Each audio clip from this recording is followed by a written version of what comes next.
boa noite, bom dia, boa tarde, né? Em Portugal, para os que estão no Brasil, né? Isso para a gente tem sido muito bom. Longe Talks tá indo para todos os cantos para que a gente possa realmente difundir e fazer educação da longevidade e para todas as pessoas. E aí não tem idade, raça, continente, não tem nada disso. Tem o nosso processo para que a gente possa olhar para o seu eu amanhã. Ana, muito obrigada de estar aqui com a gente. Quem quiser, curta o canal, esteja com a gente, inscreva-se, porque cada vez mais a gente vai estar falando de longevidade para todos, né? Essa é a nossa missão. Ana, eu gostaria que você se apresentasse, a Ana pela Ana. Antes de mais, eu quero agradecer este convite, dizer que já sigo o canal há muito tempo, não é? Já vos sigo e uso o canal como uma das minhas fontes de informação, portanto, é muito bom estar aqui, é muito bom tirar proveito deste fórum que vocês criaram para a difusão de uma nova forma de olhar para esta realidade demográfica. Bom, a Ana pela Ana. A Ana é uma socióloga, é uma socióloga com uma costela brasileira. Eu vivi no Brasil 15 anos, foi das melhores coisas que me aconteceu. Acho que foi uma excelente decisão dos meus pais. Fui para São Paulo, comecei a minha formação académica na Universidade de São Paulo, depois voltei com 21 para 22 anos, nós voltámos para Portugal e acabei por me formar em Sociologia. Acabo por trabalhar muito na área de marketing e começo a perceber que tenho muito jeito para ter uma visão holística das coisas, para ter uma visão muito macro, e é-me muito fácil, também fruto, obviamente, do nosso período de maturidade, não é? Em que o nosso cérebro vai amadurecendo e vai nos permitindo fazer isto. Hoje em dia é muito fácil perceber a ligação que existe entre temas que podem ser assim tão dispersos e tão variados.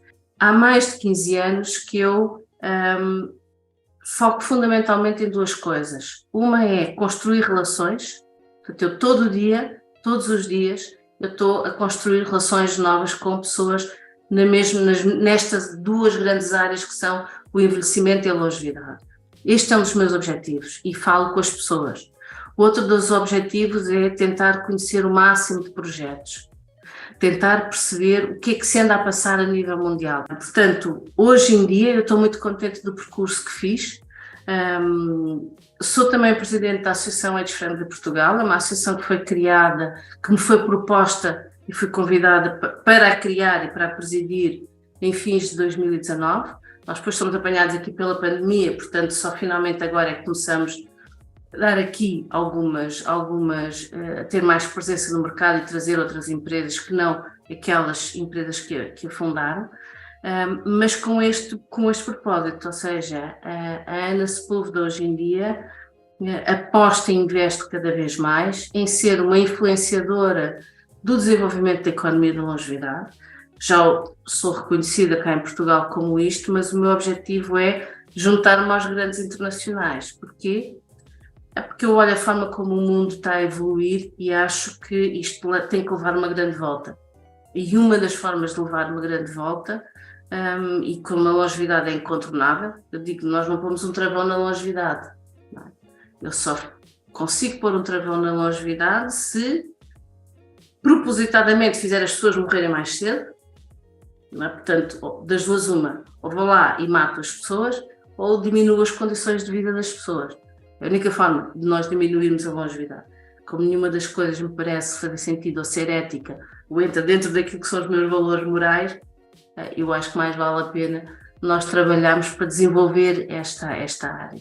Portanto, hoje em dia é este o meu propósito, que é propagar ao máximo esta visão de a longevidade tem um grande potencial económico e o maior potencial é agora, é nesta década, não é? Enquanto este mercado se constrói. Esta é a Ana pela Ana. Uma das coisas que eu achei interessante assim que eu comecei a falar com gente de outros países, mas principalmente eu lembro de uma das primeiras conversas que eu tive com uma pessoa dos Estados Unidos, em que eu estava a comentar a realidade daqui e ela dizia, oh, Ana, a realidade não difere muito aqui nos Estados Unidos. Ela colocava as questões que estavam em cima da mesa nos Estados Unidos naquele momento e eu era assim, mas como é que isso pode ser? Tipo, os Estados Unidos já falam em economia da longevidade e nós ainda estamos a falar em envelhecimento cá em Portugal. Como é que é possível que exista tanta coisa em comum? E o que é facto é que nós assistimos a esta tentativa, a esta busca de adaptação do mundo a esta questão demográfica, não é? E tu tens, as questões são exatamente as mesmas e é por isso que se consegue unir pessoas do mundo inteiro. Eu acho que aí este dos aspectos interessantes, é esta construção de redes formais e informais que existem com influenciadores do mundo inteiro nesta área, que partilham conhecimento, que partilham informação, mas que é uma coisa comum que nos move, que é nós queremos retirar do caminho obstáculos, mudar mentalidades e contribuir de facto para que a sociedade seja mais igualitária, mais sustentável, mais integradora, mais colaborativa, que nos permite, ainda mais neste contexto económico, que permita às pessoas identificarem formas de crescimento social e económico, ou seja, a longevidade obriga-nos a isso. E é muito interessante porque, de facto, o peso da cultura nisto acaba por ser muito pequeno, proporcionalmente, não é? Isto é das coisas que eu acho mais interessante, mesmo do ponto de vista do negócio, como CEO de uma consultora, é que de facto eu consigo exportar e eu consigo adaptar e importar conhecimentos, projetos, porque não sei se isto porque é uma questão que tem a ver com o próprio organismo da pessoa, não sei se é também fruto deste mundo globalizado e muito ocidentalizado, e nós exportamos para o Oriente muito desta nossa visão ocidental, que de facto as problemáticas são mais ou menos as mesmas. Percebo isso, assim, porque quando eu comecei a estudar, né, a longevidade e a gente montou o canal, eu queria uma hora entender como era a longevidade pelo mundo, né? Porque a gente aqui está aprendendo. E aí eu comecei a perceber exatamente isso, tudo que você está falando, e eu entrevistei pessoas nos Estados Unidos, o Michael, a Aston, em Londres, o Carl, na Espanha, Portugal, né? Você agora, o José Carreira. Então, você começa a perceber exatamente isso que você falou, e a importância dessa troca, da gente fazer. Por quê? Porque não existe um país que está por estar há mais tempo nesse processo do que um país que está há menos tempo. Na verdade, o que a gente está fazendo é vivendo esse processo juntos, né? A diferença que eu noto é quando tu entras no caminho da economia. Quando nós entramos na área do PIB, do déficit, do superávit, da produtividade, aí sim. E por outro lado, é a forma como os países já olham para este fenómeno da longevidade, não do envelhecimento, da longevidade, das pessoas viverem mais tempo, e começam de facto a incorporar as vozes e as experiências ou das pessoas que falam nesta vertente da economia numa outra forma, e começam a trazer as empresas para dentro das suas estratégias. O que é que eu, concretamente, onde é que eu quero chegar? Por exemplo, Japão. Japão, país mais envelhecido do mundo, ou seja, com maior percentagem de centenários a nível mundial. E o Japão, em algumas áreas, nomeadamente na área da medicina, e nomeadamente na área do diagnóstico e todo este percurso, por exemplo, que se faz nos hospitais, em que nós tentamos digitalizar e simplificar e tirar a interação humana de um conjunto de processos pelos quais eu passo quando eu dou entrada num hospital, seja para uma consulta, seja de urgência, seja o que for. No Japão começou-se a perceber um aumento de erros de diagnóstico. Porquê? Sim, a máquina pode cruzar zilhões de fatores ao mesmo tempo, mas a máquina não é tão boa assim a ler a interação pessoa a pessoa, a ler o olhar. Eu posso estar a dizer uma coisa, mas o meu olhar revela outra. E, portanto, o médico é uma pessoa fundamental para olhar no olho do seu doente e dizer, mas vocês acham que é mesmo assim? Mas será que você não sentiu uma dorzinha não sei aonde? Portanto, este aumento de erros de diagnóstico foram causados por quê? Por uma excessiva entrada da tecnologia no nosso dia-a-dia. Nós olhamos, por exemplo, para a Austrália, se não me engano, no ano 2000, o que eles fizeram foi, o governo australiano da altura percebeu que tinha aqui um problema de colocação das pessoas no mercado de trabalho. Continua a existir hoje em dia, não é? Que era, tinha uma dificuldade muito grande, as pessoas com mais de 40 anos tinham muita dificuldade em permanecer no mercado de trabalho. Aquelas que por alguma razão saíam das empresas, muitas delas ficavam desempregadas de longa duração. E o governo australiano da altura olhou para isto e percebeu que tinha um problema em mãos e foi quantificá-lo. E percebeu o impacto no produto interno bruto da não permanência destas pessoas no mercado de trabalho. O que o governo fez? Por outro lado, foi também medir o impacto da permanência destas pessoas no mercado de trabalho. Porquê? Porque há uma altura que não é só o setor social, há uma altura que não é só o mundo que eu chamo de economia tradicional. Não, os governos, seja um governo central, seja um governo local, têm que entrar com políticas públicas e têm que entrar com políticas fiscais. Caso contrário, a mudança de mentalidade é mais complicada. Quando nós olhamos, por exemplo, eu tenho alguns países que para mim são referência. A Irlanda para mim é uma grande referência. A Irlanda não é dos países mais envelhecidos do mundo, não é dos países mais envelhecidos da Europa.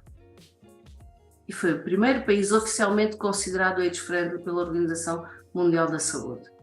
É por isto que eu tenho vindo a dizer nos últimos tempos que é fundamental que Portugal tenha uma estratégia para o desenvolvimento da economia da longevidade. Não é uma estratégia para o envelhecimento, isto também é importante, mas não é disso que eu falo. É fundamental que a Espanha tenha esta estratégia, mas para Portugal é fundamental que Portugal se junte à Espanha para termos uma estratégia ibérica, e é isso que neste momento se está a fazer. E as empresas, aqui no Brasil, principalmente, nós estamos muito, é um processo muito ainda, estamos engatinhando, né? Principalmente nessa área que você está falando, que eu achei essa correlação que você fez foi muito importante, quando a gente fala de processos similares em processo de envelhecimento e longevidade, quando a gente fala de economia prateada, que é diferente. As empresas começam agora a perceber que não é só no campo do trabalho, mas sim também no campo de produtos, de ouvir, de como é que eu estou vendo a população envelhecer e não faço produtos. E quando eu faço produtos, eu não vou perguntar a essas pessoas. Para a gente mudar um pouco a cultura das empresas, porque a gente tem que trabalhar mindset com elas, a gente tem que trabalhar o DNA, né? Eu costumo dizer, a empresa só evolui quando ela muda, põe no DNA dela que isso é importante. Políticas laborais têm que mudar porque o mundo do trabalho muda. Eu costumo dizer que muitas vezes o problema, nós estamos ainda numa fase em que o problema é a aposentadoria ou a reforma, como nós temos aqui em Portugal, não é? Mas eu vejo um mundo onde isto não vai existir da forma como nós a vemos hoje. Porquê? Porque o trabalho é cada vez mais diverso, ou seja, eu neste momento tenho profissionalmente quase que 3 ou 4 chapéus, todos eles interrelacionados.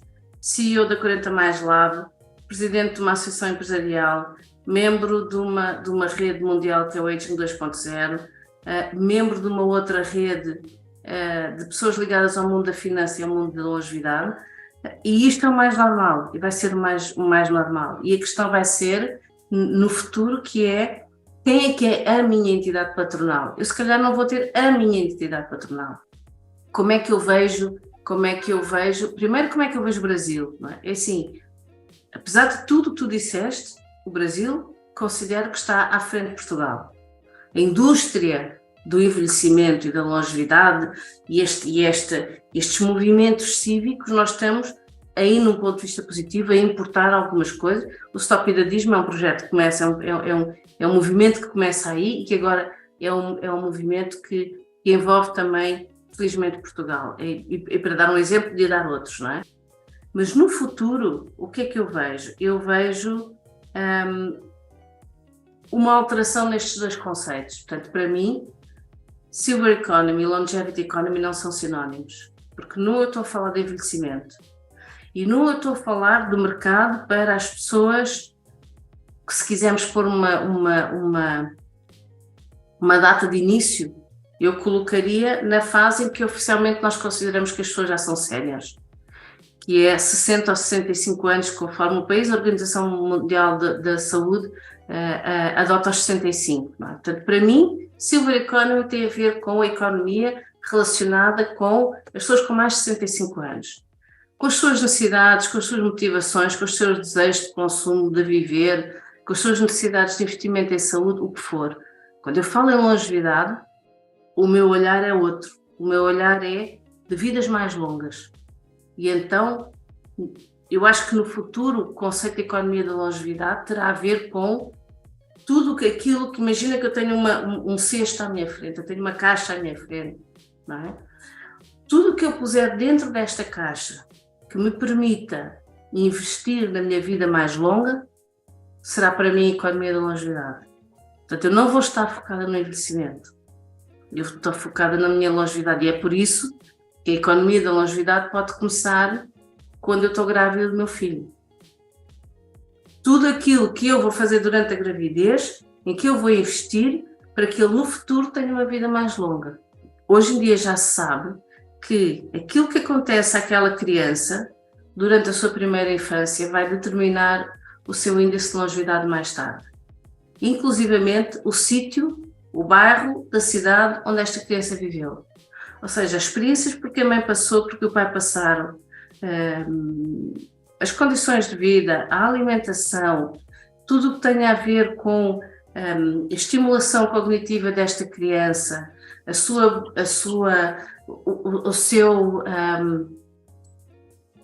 o nível de carinho e de amor em que ela esteve envolvida, a capacidade que aquela família, que aquela sociedade teve para acolher este novo ser humano, tudo isto, mais tarde, vai influenciar e vai quase que determinar a qualidade da sua longevidade. Eu vou passar a investir nesta vida mais longa. É um bocadinho como fez o Japão, não é? Quando o Japão muda esta visão de temos um problema porque temos uma população a viver muito tempo, para, sim, temos aqui uma grande oportunidade porque temos uma população a viver mais tempo, a questão é, eu quero viver mais tempo. E no limite, se a gente quiser esticar e agora filosofar aqui um pouco e quisermos levar isto ao máximo, o limite vai ser entre eu não quero morrer ou eu quero ter uma vida normal e chegar a uma altura em que eu morro. Queria te agradecer muito, muito, muito, né? Você trouxe para a gente uma visão muito bacana, uma visão integrada, uma visão que eu acho que é a visão com a qual eu compartilho, que é essa visão holística da gente não olhar só para coisas fragmentadas, mas para olhar para um todo, até porque o nosso sistema e o nosso ser é um todo, nada funciona, né? Isoladamente, né? Então, eu queria te agradecer e queria que você deixasse aqui uma palavra final, uma mensagem final para a gente, para que a gente possa se despedir. Olha, uma mensagem final é, de facto, longevidade e envelhecimento são coisas diferentes, não é? E aquilo que eu deixo como proposta é que as pessoas percebam as especificidades de cada uma e pegando naquela ideia da literacia da longevidade e do envelhecimento. No fim, gostava de facto de propor às pessoas que investiguem e que conheçam aquilo que são grandes pilares da longevidade. A questão da saúde, a questão do autoconhecimento, a alimentação das relações que nós vivemos, ou seja, a nossa integração na sociedade e a nossa espiritualidade. Eu sou uma pessoa católica, praticante, tenho uma relação muito próxima com Deus, e isto eu noto que é fundamental. É fundamental para nós irmos gerindo os desafios que as vidas mais longas se põem. Portanto, e é nesse sentido que eu digo que a literacia para a longevidade é fundamental para cada um de nós. Para mim, que sou católica, para um judeu, para outra pessoa que tem outro tipo de espiritualidade, mas conhecer os pontos, os aspectos fundamentais da longevidade, e quanto mais cedo melhor. Porquê? Porque então eu posso ter uma vida mais longa e ser mais feliz.